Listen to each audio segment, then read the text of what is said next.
Hey there, this is Katherine Cartwright. Welcome to Crafter Party. I'm going to jump right in. I'm going to start by making a tag. You got your box full of goodies, the bunch of stamp sets, some glitter, some little embellishments, ribbon, paper, just lots and lots of fun stuff, as well as stencils too. I can't forget those. So I'm going to start this tag by stamping with my Welsh Dragon. I'm using one of those wreaths from the holiday wreath stamp set, that big beautiful 6x8 stamp set that was included in your box. I love the way the Welsh Dragon looks with this wreath, so I'm just stamping that directly on there, and then I will add a Merry Christmas sentiment in the middle. I love the way that the wreath is open, so you can add your sentiments inside. And there's several to choose from in different fonts. So I'm just going to select the one that I want for this tag, and then I'll add that to the middle. I'm going to use some telephone box ink, which is a beautiful red, to ink up the center. And then I'll add that to my tag. And I'm going to stamp it twice. It's the first time I've used it. It's stamped fine, but I just wanted to make sure that I've got a really nice bright red color. And then I'm going to have some fun with kind of an older technique, I guess you would call it. I've got some red line tape. It's a really, really sticky tape. It's called red line because I guess the liner is red. And it comes in different widths. I've had some forever of different widths, and I'm using this one here. I have taped down my tag, and I'm going to run 3 lines across my tag here, and then I'm going to use some of that beautiful glitter that was included in the Crafter Party box. I'm not a big loose glitter person. I love glitter glue. If you've ever watched my videos, I love stickles because the glue is suspended. The glitter is suspended in the glue, and so you don't get the same mess as you do with loose glitter. But occasionally I love to pull some glitter out for this kind of technique where I'm going to be burnishing this glitter into this very, very strong tape. So I've got my 3 pieces laid out where I want them. And this tape is very, very sticky. So I'm just going to take my scissors and run around here and trim off the excess. Now, a couple of tips on using red line tape that I am not going to do in this video. So that's why I'm going to give you a tip, is when you get to the point of removing the liner, you really need to use what I call a pokey tool, that has a sharp tip on it at the end, because you'll see that I kind of pull the glue up a little bit with my fingernail by trying to get the liner off. So I suggest using that. It just helps get the tape off easier if you're using it for some kind of application like this. So I'm going to pull out my glitter for my red line. But first I want to put some ribbon in here before I start pulling out the glitter. So included were some ribbon and some twine. And I know I'm going to use the red, and I'm just kind of looking at the colors again because I couldn't remember offhand. I knew they were sort of a Christmas holiday tone. And then I don't love that green with the teal. So I'm just going to go with red and white, and then I'll take a piece of twine and add that to my tag as well. So I'm just losing my ribbon here. It slipped off the table, so I'm just retrieving it. And then I'm going to trim a couple of pieces down to thread through my tag. I also am going to pick out a piece of this twine. I'm going to choose that green one, and then I'm just going to figure out how I'm going to put this together. So I'm going to trim down my ribbon here, and I like to leave a generous tail on my tags. A lot of times I will make my Christmas tags before the season hits. If I'm making a video or I'm inspired to create a project and share, I'll go ahead and make them, but I don't know what what present I'm going to use it for. So I like to leave a generous amount on the end of my tag so that I can tie it to a bottle or a bag or something, and I just have enough of the ribbon left to be able to use it. So you'll see I like to thread it through this way and then pull it into a knot at the top. Very, very pretty. The ribbon is so beautiful. It's kind of a satin feel to it, and the color is beautiful. So I've got that, and then I'm going to cut a piece of the green twine, and I'm just going to tie a ribbon around my tag at the top. I like to do that sometimes just to add a little bit more color and to add some interest to the finished product. So I'll just tie that. I'm going to make another knot, and then I'll tie a little ribbon with that. And I love twine. I don't really use ribbon much anymore in my card making. I used to use it a good bit, but I've kind of gotten away from that more into stencils and one layer cards. And so it's fun to make a tag because I like to use those kind of things with tags. All right, so I'm pretty happy with that. I'm going to trim down the tails of these and just clean that right side up. All right, so we're almost ready to apply the glitter. So I'm going to get out a piece of cardstock. I'm going to pull out a piece of Swiffer. I use either a Swiffer cloth or a microfiber to kind of grab any loose glitter. Like I said, I'm not a huge fan of loose glitter unless it's attached very well to the card. I don't know why, because I love glitter. I love shine, but I just don't like the mess of it, which is very ironic because if you could see my craft room, it is a disaster area, really. Like, I am the messiest crafter. And so the irony of that I wouldn't want to pile in a little bit of glitter mess it's just really ironic. All right, so I'm gonna peel off just one of the liner tape. So again, use your pokey tool, and then I'm gonna tap this off the excess, trying to get as much of it off as possible.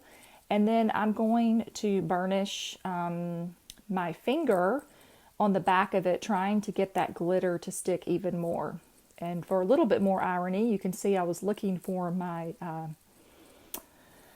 bone folder, and you can see it right underneath that paper.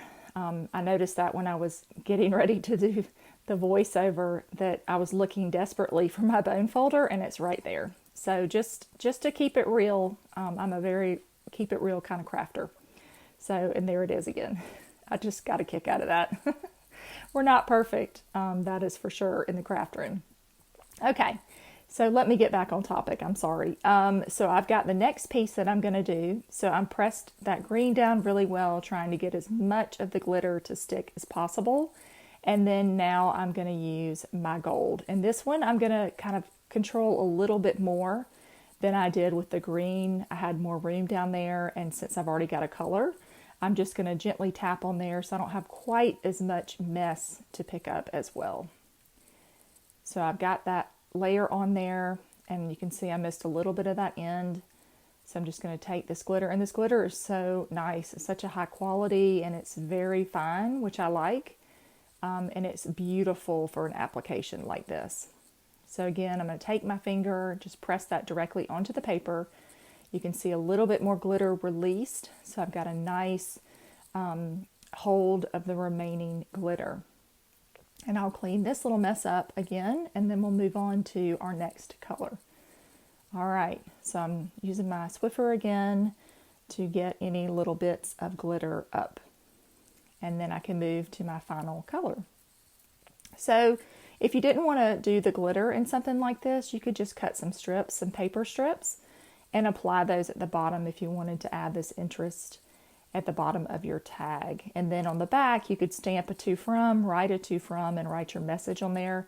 I often add to these larger tags, I have a little gift card die holder that cuts out a little die pocket, and I will add those to the back of these cards. It makes a great way to hold a gift card or a little bit of money. So a lot of times I will do something like that. My children are much larger now, and they prefer a gift card or cash as they are teenagers and young adults. And so this is a fun way to still give a handmade element without having to wrap a gift. Okay, so I've got that beautiful red. I'm just finishing that one off. And then again, flipping it over and pressing it firmly into my paper to get the last of that glitter to stick. And I love the way that this turned out. And this is just a a fun old technique. Maybe you've got some red line tape or a super sticky tape like this double-sided tape in your craft stash that would work for this. I encourage you to give it a try. And I'm going to finish cleaning up that last of my glitter, and then I'm going to take my little Swiffer here and I'm just kind of brushing off the rest of any loose pieces. But it sticks very well once you press down and get that good adhesion. So I love the way this turned out, and I encourage you to think about making a tag for your holiday gifts. Okay, moving on. I've got another project for you here, and this is going to be all about texture paste. I loved the Hello Winter stencil included in the box, and then there's this beautiful wintry cardstock paper, patterned paper in shades of blue, and there's some like light pink and a little purple there.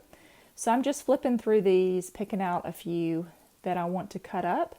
I'm going to make one with a stencil, and then some of the others I'm going to add to different projects. But the paper is just beautiful. And then there's also another paper pack that was included that's more of a traditional color scheme. It had more reds, although there were more grays and blacks in that one as well. All right, so I'm just going to pull my trimmer out here. I need to cut down a couple of these pieces of paper for the next few projects. So I've got my trimmer here. I'm going to cut this to, I'm just seeing what the size is. So it's 5 1/4 by 4. So I'm going to, by 8, I should say. So I'm going to cut that down to 8. It's probably 8 1/2. And, but I want a 4 by 5 1/4. And I'm also just making sure that the Hello Winter stencil is going to fit. So this is a fun and quick, easy way. If you've got texture paste in your craft stash that you don't ever really use, this is a fun way to use it with your stencils. And I'm going to add a re-inker to it to add some color because the texture paste is white. Although I do think that they make a clear now and maybe like a matte color. So they're different types of texture paste, but this is the one I'm going to be using, the one that is white from a Ranger. And I'll list that in my supply list. Okay, so I've gotten some paper trimmed that I wanted, and then I'm going to work on creating my custom color texture paste. So I've got this little jar that I picked up somewhere online, and then again I've got a Distress re-inker here, and then I've got my texture paste. So I'm going to create my own color, and then I'll be able to store it once I'm done, because sometimes you'll have leftovers, and then you can just mix more in that jar, and you know that that jar is that color. So I'm going to put a fair amount in here. My jar's getting a little low, so I'll have to pick up some more. Texture paste has a really nice body to it. It is not a thin paste. I do have some other brands of paste that one is a stencil butter, and it's a much thinner texture. So it just depends on what you're using, but I think this thicker paste will work great for this project. So I've just added about, I think, 3 drops there. You can see that color really starts coming out, but I've got a lot of product, and I'm going to add a little bit more in a second. And sorry, my hand is totally blocking because I'm trying to see what I'm doing, but you can see a little bit the beautiful blue color that's coming out here. I just kind of picked a tone, Mermaid Lagoon here, that I thought would work well with the shades of this patterned paper. So I added a couple more drops, and I'm going to just keep on blending here. And then when I'm satisfied, I can add my stencil to my paper, and I'm going to apply it directly to that patterned paper.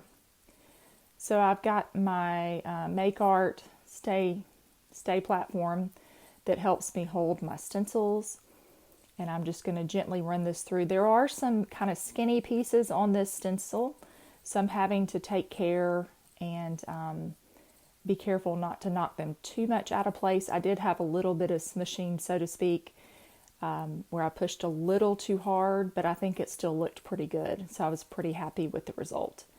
But I'm just showing you in real time, taking my time here and getting this all out of my jar. and making sure that I've got the white part mixed up. And then I can save any of it extra for later, or I can create more. I'm just going to finish this one side here. I like this size spatula that has the longer end, and I just keep a bunch of those on hand to work with this. Scraping out again, and I'm almost satisfied with what I'm doing. And I love stencils because when you use a paste like this, it's kind of a great reveal because you can't necessarily see it. When you ink blend, you can see a little bit easier what's going on with the stencil, but this one's kind of a great reveal. Work that last little bit, and now I'm ready to pull this off. And let's see what we got. And I'm just going to carefully pull this off. This is the hardest part, is peeling it off and not making it fall on itself. And there we go. Hello, winter. And it is beautiful in person. So I'm super happy with that. I'll let that dry and we'll revisit that in a bit. Okay, moving on. This beautiful stamp I just stamped onto watercolor cardstock. And I am going to spend some time here coloring. I bet all told, this probably took me about 10 minutes to get my kind of pattern together of what I wanted to do while watercoloring. And so I'm going to pull out a block here. I've got some distress ink here. This is Mowed Long. And so I have 2 watercolor brushes here that I like to use. This one has a wider brush on it. So you can see it makes very quick work of these larger images. And then I will use a finer brush for more of the detailed places. Now, since I'm not coloring this with a marker or some other kind of medium, this is going to be a more relaxed look, which is what I wanted. When I saw this stamp, I knew that I wanted to watercolor with it. I love the kind of vintage vibe on it. And so I'm just going to go around here and try and hit all of the areas that are green that I want to make green. And I've got my microfiber towel here where I'm going to brush off the ink to change colors. I'm going to wipe off that block and then I will move on to the next color. And this is going to be for the wooden pieces around the door frame. So the door frame, I guess you would say, of the house. And I just chose a brown here, and I'm going to go around. And you can see with watercolor, when you watercolor like that, it will get lighter. So if you only have one color of a distress ink, you can paint it, and then you can go back and use the same color, and you can make it a little bit darker. So it will kind of dye your paper, and that way you can get a little bit more use out of it with one color. And wood obviously is a natural product, so you would definitely have some variation of the colors. And then I also think everything is better once it dries. I'm coming here, changed my brush, doing the thinner one here to get these window sashes and the details related to them. And then I've got to do the inside, and then I'll color in that with a yellow for the window colors behind the lights on, so to speak. Okay. And I'm just doing this as I go and kind of working out the pattern that I'm going to create. I see there's some more green here, some more greenery on the side that I missed. So I'm just going back and working that in there. So pretty. And if you wanted to do something with the little ornaments at the top, there's some ornaments up there that I just went on and colored in. You could probably use like a stickles to add some color to that. Maybe if you had some red stickles, you could add a little bit of that to the balls, your ornaments, and that way would be a little bit more color if you wanted to do so. I'm using fired brick here, and I'm just pulling out the color from the edge, and then I'll turn this upside down. Since I'm left-handed, it's hard to get going on both sides, so I'm just going to flip my paper upside down and then pull out the color from the side because I want to pull it out from there instead of bringing it in. I think I make less mistakes if I have kind of an origin point and then I pull the color out, Because one of the big complaints I think about watercolor is controlling it. And to be honest, I'm not the best watercolorer, but I really enjoy it. It makes me happy, probably because it's a messy craft. and it's very forgiving. And you just get this really cool effect. So it's just a lot of fun. Now I'm going to start this door here, and it got really dark when I first started. And I want it much lighter than that. I probably should have picked a lighter color. And I just re-inked this pad. This is black soot. Usually it doesn't have this much color in it, but you can see it starting to lighten up as I add some more liquid to it. And so I'm going to in a second here, I'm going to take my microfiber towel and kind of blot off some of that color so it's not so severe. So watercolor, like I said, is very forgiving about that. And I can just see I've got way too much color there. So I'm just going to gently pull that out and wick that off of the paper. And so I've got a really pretty kind of gray black door. And I've got to do the center. Can't forget that. All right. So I'm going to choose a darker color, this walnut stain, to do underneath the arched doorway. There would be a shadow naturally there. And in looking at this beautiful stamped image, I think that is what it calls for. So instead of leaving that all black, I'm just going to come over here and add a little bit of that walnut stain to soften that up and give some interest. All right, now I've got scattered straw. That's the color I chose for my window. I definitely wanted a warmer yellow because I wanted it to go with the red and the other colors that I've chosen. Just the soft glow of the light around the holidays, right? And now they've got all these LED lights and they're so bright. I always tell my husband, I don't want to come into a home that looks like it's a runway with the planes taken off. The lights are so bright now, and I think because I'm getting older that it's too harsh on my eyes.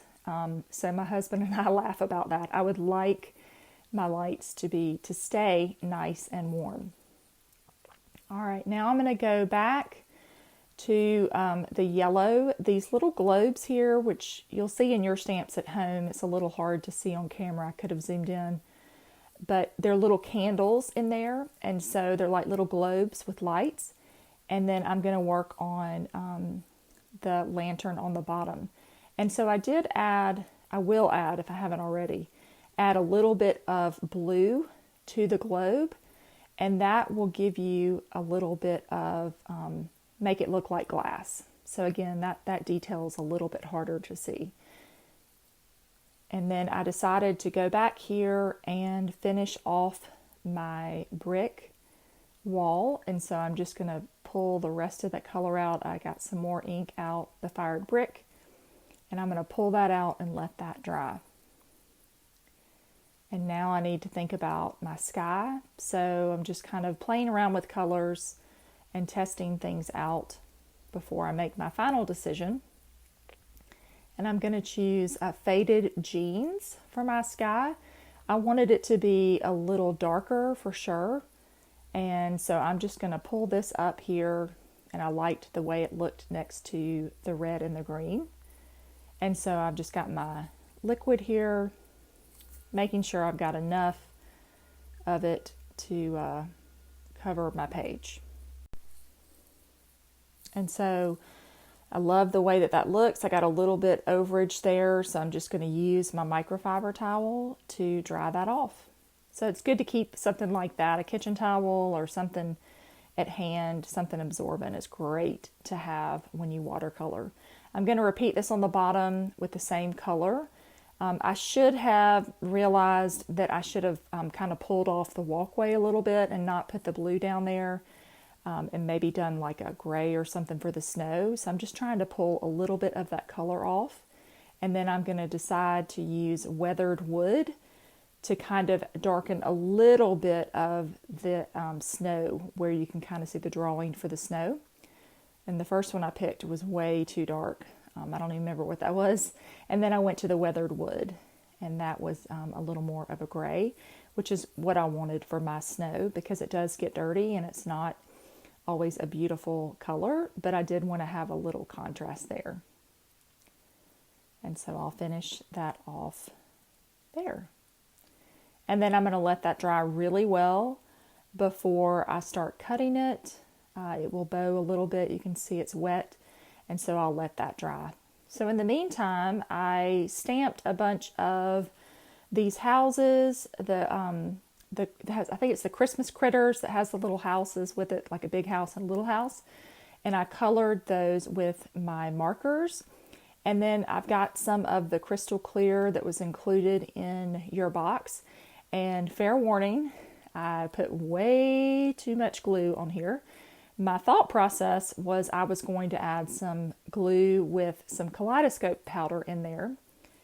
And I was going to add that to my house, which I do end up doing. But I end up with so much extra because I am adding way too much glue and way too much kaleidoscope powder.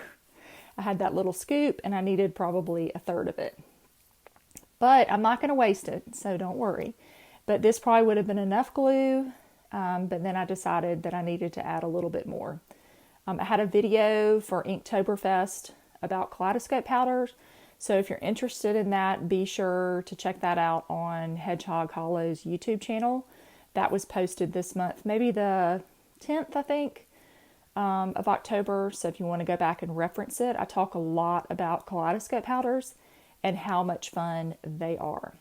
So you can see again, I've got a ton of glue and a ton of kaleidoscope powder, and the shimmer is beautiful. So I'm just going to add this to my roof line where there's that beautiful detail of the snow, and then on the bottom as well. And I'm sorry, the camera is so sensitive now. It went out of focus there. It's so sensitive, and it does such a good job that it makes everything clear that I didn't want to be clear. But anyway, you can see that I added it to there. You can see a little bit of the shine, and then I'm going to add a little bit to the window as well, since we got the soft warm glow from those lights. And I will let that dry, and then I'll come back with a finished card for that one. But I was not going to waste all of this beautifulness, and so I pulled out another tag from the Tim Holtz bag that I had of the pack of tags. And I am going to coat my tag here with that beautiful kaleidoscope powder and the glue, because it's just too beautiful to waste. You get this nice subtle tone, and if you know anything about the kaleidoscope powders, they're different on light colored paper compared to dark colored paper. So I used that up. I still had some left because, again, I used too much. So I pulled out a piece of black cardstock. Same glue, same kaleidoscope powder, Asteroid, which I don't think I said, that is what I used that was in the box. And look at that. Talk about gorgeous. Oh my goodness. And so I was definitely not going to waste that. So I got as much of that off as I could and filled my background. And now it is dry and it's beautiful. So I'm going to trim this down and I'm going to create a card with it. So I trimmed this down to 3.5 by, I think, 5. And then I'm going to add this to a piece of that ho-ho paper that was included in your paper pack with more of the kind of traditional colors, the ho-ho-ho, the Santa. And then I'm going to bring a die cut from my craft stash. And I'm just working on getting the paper out here. I'm using red. And I'm going to cut this down with my die cutter. My paper cutter, I should say. But I am going to add a bit of adhesive here before I do that. I've got some of my Elizabeth Crafts adhesive because I want this to already have the adhesive on the back, because I am sticking it to this dried glue piece, and it's fairly delicate, a thinner die cut. So I want to make sure that I've got something to adhere. I'm not sure if the glue would work well to the glue. So just not taking any chances. I'm just going to add an adhesive to the back.